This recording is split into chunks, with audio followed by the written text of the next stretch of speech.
Ndebe anyị bịakwanụ ka unu nụrụ ife ndị CWO nke ndị St. Mary Catholic Church kọlụ selụ fa na fada ji wee nwe ọgụ na mgba n'ụlọ ụka. Fada ji wee were bọtụlụ mmanya fa wee na-achọ ka ọ kụrisicha afa isi n'ime ụlọ ụka, chụpụkwa fa n'ime ụlọ ụka ma kpọkwalụ fa ndị polisi. anyị amadịrị na-akpọrọ ndị polisi, ọkwọ nke egosiri anyị n'ihu akwụkwọ bụ nke afọrọ. Dịka mma akọrọ unu ebe a bụ ka ndị BBC Igbo News sikwanụ wee kọnyaba akụkọ maka na fa na-akọwa na fa jere ebe ahụ n'ama okwe nke dịkwanụ n'Enugu steeti n'ime Udi wee jee ebe ahụ wee gbaa afa ajụjụ ọnụ. Dịka onye ọbụla fụkwana ya bụ trending vidio nke na-efegharị n'ihu akwụkwọ ebe fada na ndị nne na-azọ kreti mmanya, nke bụ na fada azọtazi ya bụ ife wee were bọtụlụ wee na-amazi ebe niile wee na-akọwa na ọbọdụ mbọsị ahụ ife apụtara n'ihu akwụkwọ ka o merụ na ya bụ ife merụ on Friday. Onye ka ndị BBC Igbo mere ka ndị mmadụ mata na fa ruru ebe ahụ na o nwere onye nke fa gbara ajụjụ ọnụ a na-akpọ Mrs. Agnes Aneke. O mere ka ndị mmadụ mata na ọ bụkwa n'otu onye nne na ndị ya bụ CWO nọkwanụ n'ime chọọchị wee na-eme ya bụ nzukọ mbọsị ahụ, na fada anụnwa a na-ekwukwanụ maka ya na afa ya bụ Reverend Fada Godfrey. Onyanwa bụ parish priest kama na ọ bụghọkwanụ nke St. Mary Catholic Church, na ọ bụ fada na-aka ụka n'ụlọ ụka na-abụ na-enwere ụlọ ụka ọzọ a na-akpọ St. Paul Catholic Church na nke a dị na Ibuzo na ya bụ Enugu steeti ebe ahụ. Nke anụnwa a na-ekwu bụkwanụ St. Mary Catholic Church dịkwa na ya bụ Amaokwe na Ibuzo ahụ, kama na fana aba adịkọsịghị ọnụ na nke a dị na vileji a, nke anụnwa dịkwanụ na vileji nke anụnwa. Na Reverend Fada anụnwa a na-ekwu na St. Mary Catholic Church nke fa ahụ na ife fada anụnwa na-abịa aka ụka ebe ahụ bụ once in a 3 weeks ka ọ na-abịa, na ọ ha abịa every Sunday na-akalụfa ụka, na ebe ọ na-aka ụka every Sunday bụ na nke a na-akpọ St. Paul Catholic Church dị n'Ibuzo, n'ebe a ka ọ na-aka ụka every Sunday. Maka na ndị BBC Igbo na-akọwa na fa jekwanụ na ya bụ ụlọ ụka a na-akpọ St. Mary Catholic Church on Sunday wee ruo ebe ahụ o wee bụ na ya bụ ụlọ ụka gbachiri agbachi na aha aka ụka ebe ahụ. Nọọ mgbe akafa ji wee fuo otu nwoke a na-akpọ Anthony Eneke wee na-ajụ anya kedu ife batalụ na aka azụ ụka ebe a on Sunday. Ọ pụbụ nọ maka ọgụ nwa na anụrụ ya bụ onye wee na-agwafa na Reverend Fada unu na-afụ ebe a na ọ hakwa abịa every Sunday ebe a ka alụfa ụka, na ife ọ na-abịa bụ once in a 3 weeks. Na fa nwa bụ ndị St. Mary na fa enweghọkwanụ Reverend Fada na-aka alụfa ụka every Sunday, na onye akpata Reverend Fada ji abụ ọka na St. Paul once in a 3 weeks. Ọ bịakwanụ na St. Mary nke fa wee ka alụfa ụka.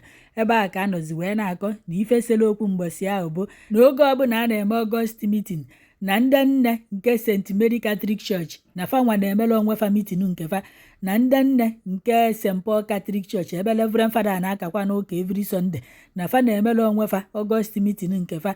Onya ka o luziri nke DCA Reverend Fada anụnwa wee bịazie wee gwa ndị nne nke St. Mary Catholic Church na fa nwa ya emezikwa n'iche na DCA na fa ya abịa n'ụlọ ụka nke ndị St. Paul Catholic Church ka fa na ndị nne nke CWO ebe a ka fa mekọsị anya bụ nzukọ ọnụ nke DCA. Ndị nne nke St. Mary Catholic Church wee na-agwa Reverend Fada na fa achọghọ ka fa bịakwanụ ka fa na ndị St. Paul mekọ anya bụ meeting, na fa achọrọ ka fa mee nke fa iche, ka fa tụọ ego ma na ego nke fa ya atụta n'oyi ezuru fa iji wee lụtọpụ ụlọ fada fa na-alụ, na fa chọrọ ọ bụ na fa lụcha ụlọ ya bụ ụlọ fada ka fa gwazie bishọp ka bishọp nyezie fa fada nke fa iche.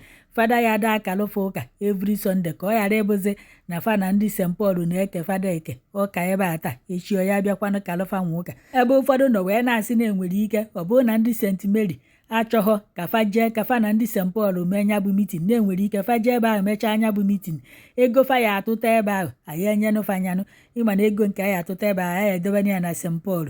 Fa nwa chọzie ka fa lụtọpụ ụlọ fada fa chọrọ ịlụ, fa ya alụnwuzikwanụ ya bụ ụlọ. Na ọ ya bịa ka fa ji wee chọọ ka fa were aka fa wee mee meeting nke fa, na-agbanyekwa na ya bụ Reverend Fada gwalụfa na fa bịa ka fa na ndị St. Paul mekọcha anya bụ meeting ọnụ, na fa achọghọ na fa chọrọ atụcha ego ka fa were ego fa nwetalụ wee lụtọpụ ụlọ fada fa na-alụ, ka ọ ghara ịba atụcha ego fa na ndị St. Paul ekebe nyaba ego onye ezuru fa. Ụfọdụ nọ wee na-asị kedu ife a na-enweta na nyaba August meeting a na-eme.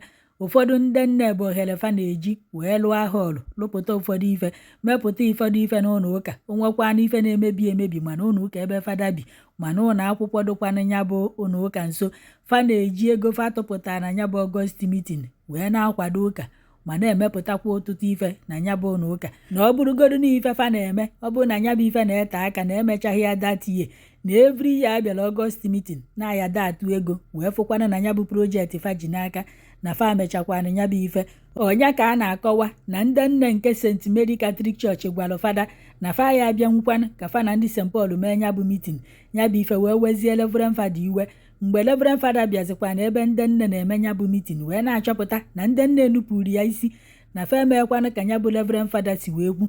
O wee nọrụzie ebe a fa na fa wee zọba kreti mmanya atịkwa n'ọgụ a nọrọ agba ọkwa obere ọgụ na ndị onufulu ewepụtala anyị bụkwa ndị etinyere n'ihu akwụkwọ na-enwekwarụ nke etinye dịrị n'ihu akwụkwọ na nke agha anyị fụrụ ebe Reverend Fada zọja ya bụ kreti mmanya wee were bọtụrụ na-ama na ọ matakwara ya ụfọdụ ndị nne na o merụchakwa ụfọdụ n'imefe ahụ.